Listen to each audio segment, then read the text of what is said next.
This piece is titled Beneath the Feet of Children.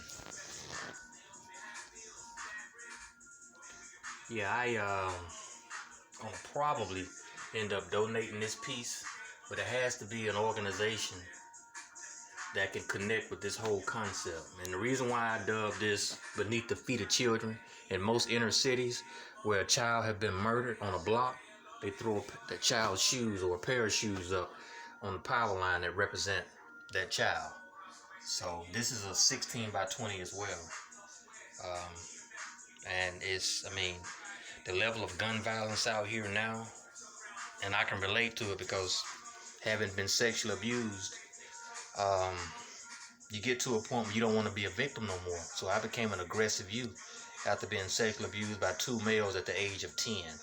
I'm like, what the hell? So I had a lot of bitterness. There was a lot of confusion within me, a lot of unanswered questions.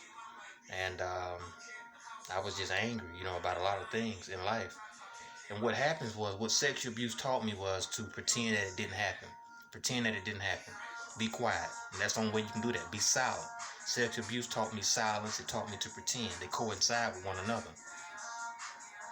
It's one thing to be silent, but it's another thing to pretend that it didn't happen. Because what happened was I found myself pretending in other areas of my life, where I went from this happy-go-lucky child that played pranks on people, like waiting till the sun set, knocking on your door, running, jumping in the bushes, and wait to see your reaction when you come to the front door and nobody's there.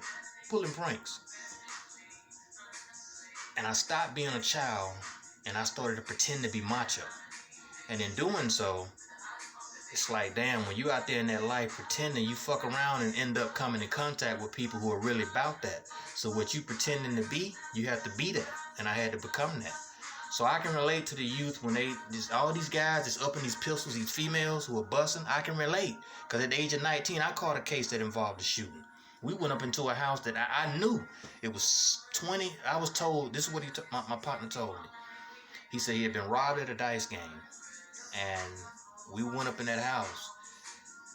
And the number that he gave me, it was up in there. He told me, he said, before we go in here, it's about 17 to 21 guys up in there. I said, I don't care.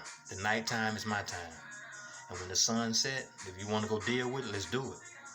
So I can identify with angry youth who want to resolve issues with gun violence. Because I shot somebody that night in that house. So I can relate. And I have to stand for something. So to see this piece, Beneath the Feet of Children,